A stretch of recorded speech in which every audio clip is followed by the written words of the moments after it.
안녕하세요. 찰리브라입니다. 아마 아시겠지만 약간 하락해도 약간 상승한다 그래도 거기에 의미를 특별하게 부여할 만한 시장 장세는 분명히 아닌 것 같고 그냥 박스권 장세이기 때문에 그냥 아주 미미하게 그냥 단타 위주로만 그냥 소액 정도는 그런 식으로 운영하시는 게 제가 보기엔 좋지 않을까라는 생각을 합니다. 일단 뭐 뉴스들은 호재와 악재거리 뉴스가 되게 많이 나왔고 가장 중요한 건 여러분들이 이제 가장 어, 포커스를 많이 두고 이제 생각을 많이 하셔야 되는 게 사실은 FED거든요. 금리 인상에 관해서 어떻게 결정이 될지. 그래서 이미 많은 분들은 제가 보니까 간간히 이제 댓글에 보이는 게 이제 금리 인상 결정됐다라고 이제 저한테 이제 말씀하시는 분들이 있는데 그분들이 경제적으로 지식이 어느 정도 있는지는 모르겠는데 미디어가 사람을 현혹하고 현실적으로 그걸 만들면 어느 순간 대중들은 그거를 기정사실로 받아들이거든요. 그래서 제가 오늘 그런 거에 관해서 이제 말씀을 드릴 건데 일단 첫 번째는 올해 안에 포스로 진행될 거야. 그것도 뭐 6월달 2분기 내에 진행될 거야라는 얘기가 있었잖아요. 이더리움이 포에서 포스로 가는 거. 그래서 그것에 관해서 뭐 채굴자들이 지금 채굴을 열심히 해서 해시율이 올라갔다, 정보를 찍었다. 그러니까 당연히 채굴할 수 있는 날짜가 이제 얼마 안 남았죠. 그래서 난이도 폭탄이 떨어지면 채굴량이 극도로 제한되기 때문에 채굴자들은 분명히 결정을 해야 돼요. 다른 코인을 채굴을 할 건지 아니면 채굴기들을 중고시장에 내다 팔고 그 금액으로 이더리움을 사서 이더리움을 스테이킹을 할 건지. 자, 이제 지금서부터 이제 주판화를 굴리기 시작을 하겠죠. 그래서 뭐 예전에 작년에 나온 걸로는 2분기 안에 될 거다라는 얘기가 있는데 여기는 또 2분기에서 3분기에 이루어질 예정입니다라고 또 나오네요. 그러니까 코인 시장이라는 게 항상 이래요. 우리가 예상한 거보다 늦어지고 변경되고 이런 걸 감안하시면서 투자를 좀 여유로운 마음으로 하시면 좋을 것 같아요. 그래서 어쨌건 이더리움 해시가 이더리움 채굴자들이 어디로 갈지는 모르겠지만 어쨌건 이더리움 개발자 중에 이제 뭐 대표적인 비탈릭 부텔린 말고 그 외에 보조적인 어떤 그 개념으로 있었던 버질 그리피스 예전에도 이제 제가 이걸 말씀드렸는데 이 사람은 뭐 2019년에 이제 이런 얘기를 했었어요. 예. 이더리움 뭐 채굴자들은 포스로 가면은 예를 들어서 이더리움 클래식이 가장 큰 포 마이닝이 될 거다. 마이닝 체인이 될 거다라는 얘기를 했었어요. 그래서 이런 얘기를 제가 영상에서 했다 그래서 이걸 100% 고지고대로 믿으시지 마시고 일단 투자하신 분들은 믿음의 흐트러짐이 없어야 된다라고 생각을 하고 투자하기 직전이신 분들은 단 1%의 의심이라도 있으면 투자를 하지 말아야 된다라고 저는 생각을 해요. 예. 투자에 50대 50은 없어요. 저는 이제 그렇게 생각을 해요. 제 인생도 여태까지 그렇게 살아왔지만 어쨌건 비트코인하고 이더리움은 사람들이 확신을 되게 많이 하는데 가격이 받쳐주니까 확신을 많이 한다고 생각하고 어쨌건 이더리움도 지금 보시면 뭐 해시율이 되게 많이 올라갔죠. 마지막인데 뭐 얼마 안 남았다고 생각하니까 바쁘게 이제 캘 수밖에 없고 이더리움 클래식은 해시를 보면 과거 뭐 이때 빼고는 그냥 뭐 변동수가 많이 없어요. 보시면 아시겠지만 이더리움하고 이더리움 클래식하고 이때 해킹이 3번 연속으로 터지면서 말이 많았었죠. 저 이때도 홀딩하고 있었어요. 그러니까 폭등하기 직전까지도 홀딩했고 요 근래 이제 다시 샀어요. 저 다시 사가지고 가지고 있는데 산 가격에서 좀 빠지긴 했는데 어쨌건 제가 바라보는 거는 이더리움이 포우에서 포스로 넘어가면 저는 이쪽으로 많이 올 거라고 생각을 하기 때문에 저희 이제 베팅을 해놓은 상태고 뭐 이더리움의 10분의 1 정도는 저는 이제 이더리움 클래식을 홀딩해야 된다고 저는 생각을 합니다. 세 번의 해킹이 있었을 때 말이 상당히 많았었어요. 그리고 지금 이제 현재 나온 뉴스만 이제 그대로 이제 제가 말씀을 드리면 60밀리언 만큼의 어떤 그 미국인들한테 뭐 코비드 자가 진단 뭐 키트가 이제 발송될 거다. 뭐 이거를 이 얘기가 나왔는데 제가 이거는 아마 예전에 과거에 아마 말씀드렸을 거예요. 이 키트가 집들에 이제 배송이 되면 뭐 번거로운 일이 줄어들겠죠. 그래서 자가진단 이렇게 많은 사람들이 자가진단 한다는 얘기는 여기서 더 많이 올라갈 확률이 높지 않을까. 코로나 확진자들이 그러면 확진자가 많이 늘어나면 폐쇄시킨다는 그러니까 좀 폐쇄시킨다는 그런 얘기를 또다시 할 가능성이 높지 않아요. 우리나라도 명절을 분기점으로 해서 명절이 이번에 이제 명절이 지나면 명절 시즌이 지나면 더 많이 훨씬 많이 늘어날 확률이 전 높다라고 생각을 해요. 뭐 이거는 누구나가 다 예측할 수 있는 거지만 거기에 따라서 각국 중앙 정부는 분명히 뭐 대책을 세우겠죠. 예, 그래서 또 다른 팬데믹이 올 가능성이 높은데 그게 금융시장 전반에 단기적으로 악재로 쏟아지지 않을까. 저는 이제 개인적으로 이제 그렇게 생각을 합니다. 그리고 또한 미디어라는 게 되게 웃긴 게 뭐냐면 CNBC부터 해가지고 포브스 그러니까 대표적인 어떤 그 미디어사들이죠. 사람들이 믿고 보는 그런 대표적인. 근데 여기서 보면은 뭐 비트코인에 관한 막시멀리스트 그러니까 뭐 이것에 관해서 엄청 믿는 사람들인데 이 미식 축구 선수들 중에 여기 두 사람이 있죠. 로저스하고 백만 하여튼 뭐 이런 사람들이 있는데 이런 사람들이 투자를 했는데 손실을 많이 봤다. 급락을 해가지고 뭐 이런 얘기들이 기사에 나왔더라고요.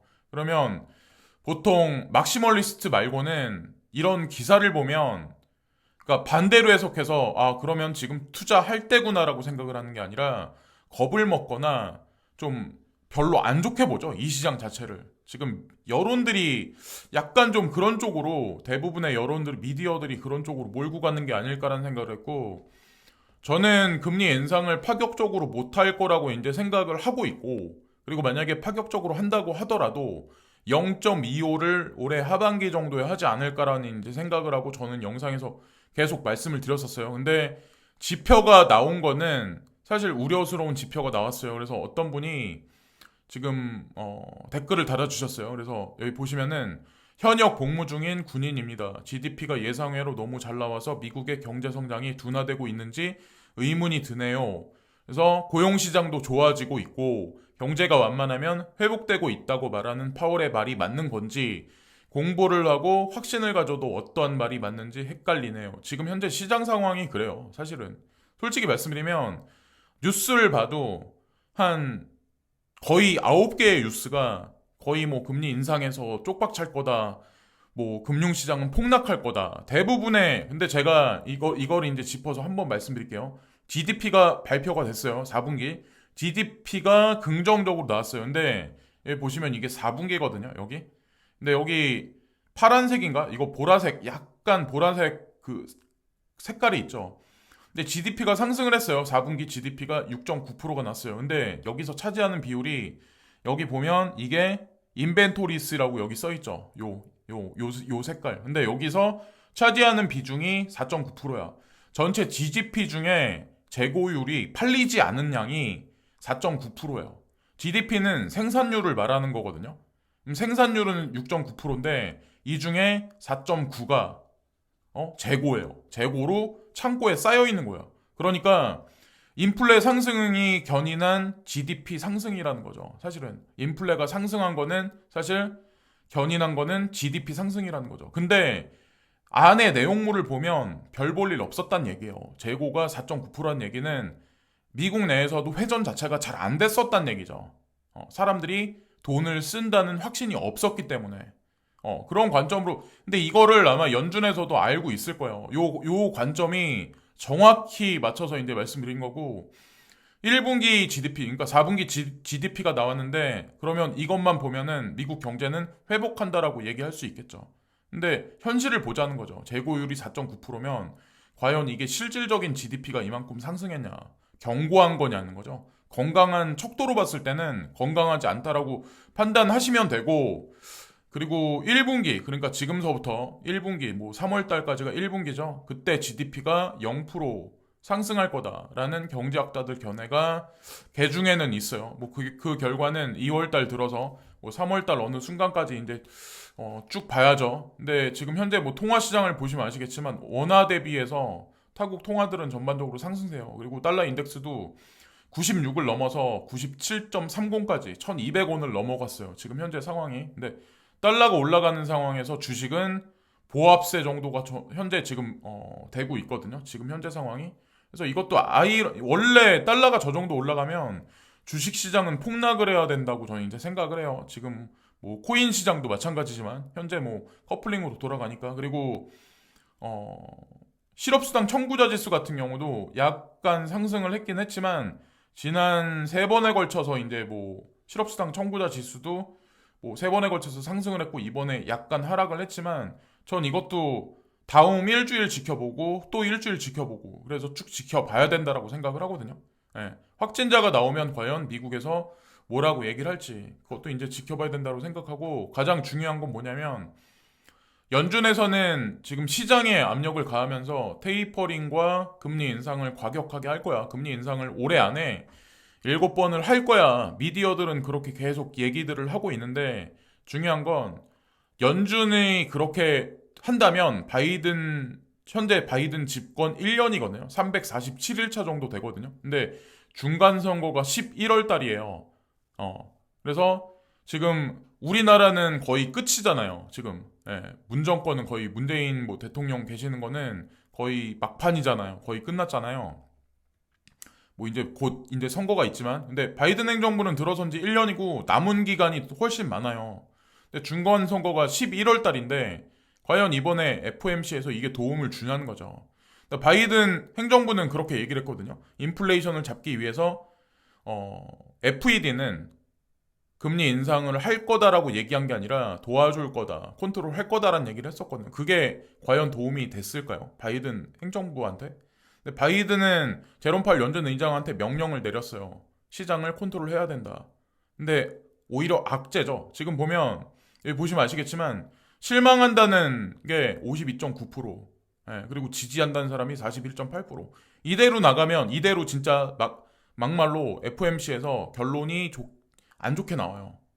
그러면 바이든 지지율은 지속적으로 급락할 수밖에 없어요. 11월 선거에서도 참패할 수밖에 없고 지금 현재 걸로만 저는 이제 그대로 말씀드린 거예요. 그리고 FOMC에서 그러니까 올해 초 작년 말에 마지막에 FOMC 회의에서 뭐라고 했냐면 3번에서 4번의 FOMC 회의가 끝난 이후에 금리는 결정할 거라고 얘기를 했었거든요. 그렇게 따졌을 때 3월이 아닐 확률이 거의 저는 높다라고 생각을 해요. 지금 뭐 3월 달부터 3월에 금리 인상한다는 얘기가 시장에 팽배하긴 하지만 아마 아실 거예요. 계속 밀었죠. 말 바꾸기를 계속했죠. 그리고 오늘 아침에는 닐 카시카리 미니애폴리스 연은 총재가 야후 파이낸스와 인터뷰를 진행했어요. 그래서 이거는 야후 파이낸스에서 이제 단독으로 진행한 거거든요. 다른 미디어들에서 얘기가 나오고 근데 여기 전제가 달려요. 연준 의원 뭐 중에 이제 대표적인 사람인데 근데 인플레이션이 예상보다 높으면 높은 인플레이션이 예상보다 오래 지속된다. 그래서 미국 경제가 코비드 셧다운과 경기 침체에 회복되고 있다는 것을 알고 있다. 그러나 회복이 고르지 않고 수요가 공급보다 더 빨리 회복됐다.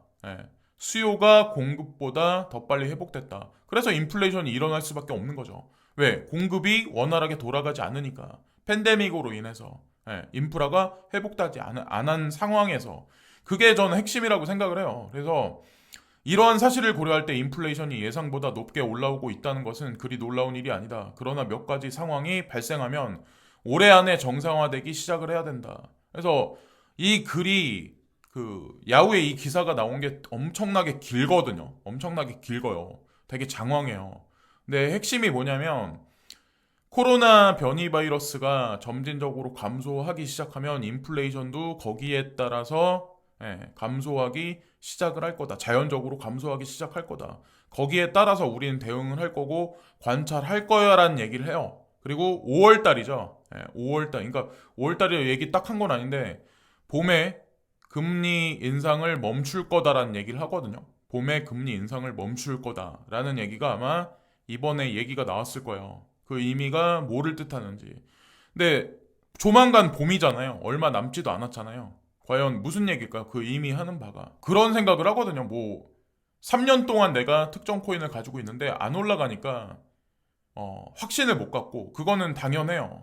그거는 당연한 거고 사람이기 때문에 당연히 그렇게 될 수밖에 없고 상대적으로 다른 어떤 특정 코인들이 많이 올라가면 그런 마음이 많이 커질 수밖에 없어요. 사람이니까. 저도 이해해요. 왜냐면 저도 그러니까. 그리고 현재 폭락한 상황에서 지루한 장세가 있으니까 더 힘들죠. 여기다가 해킹 사태도 만약에 벌어지면 그거야말로 더 힘들죠. 제가 항상 말씀드리는데 2%만 살아남을 거고 2%만 내가 투자한 코인에서 큰 수익을 거둘 거라고 말씀드리는 게 이게 비꼬자는 말씀 드리는 게 아니에요. 투자를 하다 보면 중간에 교차로도 많고 이런 의견 저런 의견에 휘둘리다 보면 결국엔 이 도로에서 빠질 수밖에 없어요. 교차로로 빠질 수밖에 없어. 다른 기류가 갈 수밖에 없어요. 그래서 지금 현재 흔들리는 장세에서 힘을 내보자 이런 의미에서 이제 한 번 더 말씀드립니다. 2% 그래도 투자를 했는데 2% 안에는 들어가야죠. 저 이제 그렇게 생각을 해요. 98%의 사람들 안에 포함되지 말자. 그리고 이상할이 많지. 미디어에서는 연준에서 금리 인상을 과격하게 많이 할 거야라는 얘기를 오늘도 하네요. 여기 보면 뭐 뱅크 오브 아메리카도 마찬가지로 FED가 뭐 올해 안에 7번의 금리 인상을 할 거야라는 얘기가 지금 여기 나와 있죠. 그러니까 이 얘기가 로이터 연합통신에 나왔는데 이 얘기는 그럼 뭐 한국에 뭐 다음이나 네이버나 중앙일보, 조선일보 다 퍼질 거란 말이에요. 그러면 대부분의 사람들은 당연히 지금 현재 상황에 쫄 수밖에 없어요. 이 말이 사실이 되든 안 되든 지금 현재 상황이. 그리고 나서 통수를 항상 친다는 거죠. 그래서 어쨌건 뭐 지켜보긴 해야 되는데 지금 현재 아까 제가 그 4분기 GDP 나온 거에 관해서 파헤쳐가지고 말씀드렸죠. 그러니까 그런 어떤 사실적인 거에 관해서 알고 들어가면 조금 더 좋지 않을까라는 생각을 합니다. 그래서 흔들리는 시장 장세에서 끝까지 힘들 내시고 2% 안에 끝까지 들어가자고요. 지금까지 찰리 브라운이었고요. 오늘도 즐거운 하루 되세요. 감사합니다.